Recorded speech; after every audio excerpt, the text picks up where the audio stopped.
Ambassador Jameel Ahmad Khan साहब ने भी हमें ज्वाइन किया है। बहुत शुक्रिया जमील अहमद साहब वक्त देने के लिए।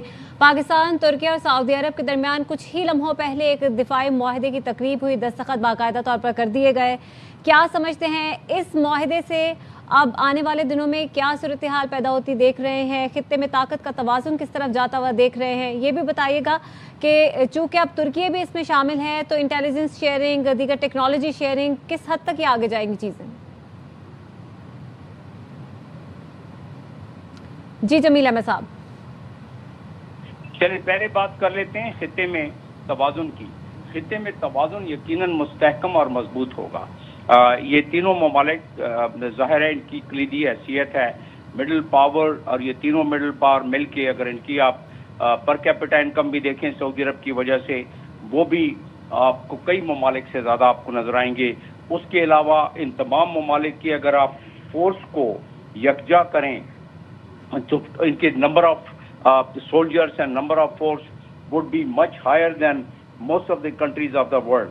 जैसे पाकिस्तान के तकरीबन एक्टिव जो हमारे हैं, जो नॉन हैं, वो 6,60,000 के करीब हैं। इसी तरह तुर्की के 4,81,000 के करीब हैं। सऊदी अरब के तकरीबन 247। तो ये तमाम मिला के अगर देखें तो तकरीबन 12-15 लाख की इतनी बड़ी ये फोर्स बन जाती है। और उसी के हिसाब से तुर्की को ये एजाज़ हासिल है कि वो बहरी जहाज़ों के मामले में इस पूरे खत्ते में सबसे आगे है। और उसके अलावा भी बहुत सारे साजो सामान पाकिस्तान को ये एजाज़ हासिल है कि JF थंडर, जिसका कि पाकिस्तान ने मुकाबला भी मुजाहरा भी किया, पाकिस्तान उसकी न सिर्फ प्रोडक्शन बल्कि जनरल जाहिद महमूद इस पर ज़्यादा रोशनी डाल सकेंगे कि पाकिस्तान इस मामले में। तो हमारी डिफेंस इंडस्ट्री जो कि एक तो हमारे लिए बड़ी माया नाज एक इंडस्ट्री है, जिसने हमारी इज्जत व वक़ार व तकरीम को बढ़ाने में इजाफा किया है, और साथ में डिफेंस फोर्स ज़ाहिर है जो इसका इस्तेमाल जानती है।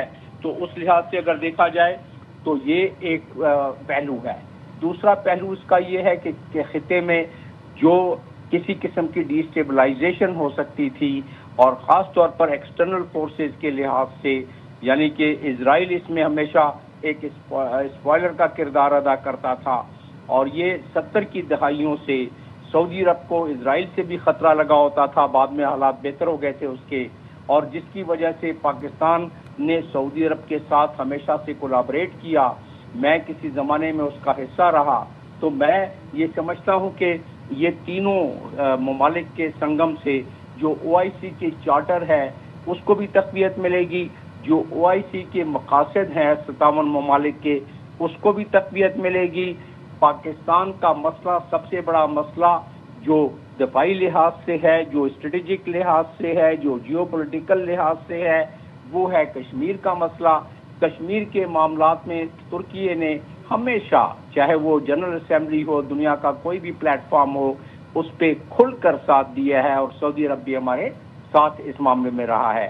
तो अब हमारे दुश्मन हमारी तरफ भी, या किसी ने अगर सऊदी अरेबिया के तरफ या तुर्की के तरफ को मैली नज़र से देखा, तो उनको पता है कि ये तीनों ममालिक मिलकर कितनी बड़ी कुव्वत दफाई, ये सफारती लिहाज से इन तीनों ममालिक की अपनी एक नेटवर्क है सफारती, जो कि वेस्ट में भी है और ईस्ट में भी है।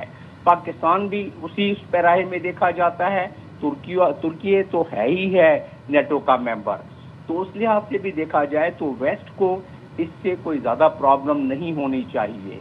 और ज़ाहिर है जब ये मुआहदे साइन हो रहे हैं तो पाकिस्तान जैसा मुल्क, अब जैसे कि हम मीडिएशन जब कर रहे थे तो हमने तमाम अपने दोस्त ममालिक को, उनके साथ इन कंसल्टेशन हम थे, उनको हमने लूप में रखा हुआ था। उस मीडिएशन ईरान और US के दरमियान जब किया, उसमें जो कामयाबी हुई उसका भी सेहरा हमने बाकी ममालिक को भी उसका हिस्सा दिया।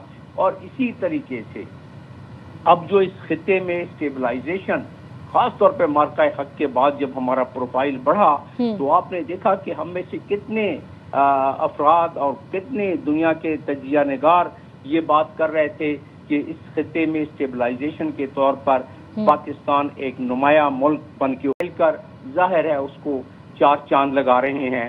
और इसमें OIC का आर्टिकल 1 और उसका सब आर्टिकल 8 جس میں کہ فلسطین اور مسجد اقصی کا بھی ذکر ہے اور اس میں کیا OIC ممالک نے کس طرح سپورٹ کرنا ہے. ان 3 ممالک کا وزن اس میں مزید حالانکہ ممبر ہیں لیکن مزید اس کا وزن ایڈ ہو جائے گا اس لحاظ سے. تو اب دیکھا جائے تو ہر زاویے سے، اکنامک زاویے سے، جب آپ کی ڈیفنس چھتری، جب آپ ایک دوسرے کی سیکیورٹی کے معاملات کی ذمہ داری لے لیں تو آپ پھر آٹومیٹک یہ بات ہے کہ آپ باقی معاملات میں بھی چاہتے ہیں کہ دوسرا ملک وہ زیادہ کمزور نہ رہ جائے، اس میں کوئی ایسی پرابلم نہ ہو، معاشی مصیبت نہ آئے جس کی وجہ سے باقی معاملات خراب ہوں. تو پاکستان کی جو معیشت کی تھوڑی بہت حالت کا مسئلہ ہے وہ بھی اس کے بعد اس میں ابھار آنا شروع ہوگا. ٹھیک ہے، اس کے بعد ان چیزوں میں بہتری آنا شروع ہوگی. دفاع معاہدہ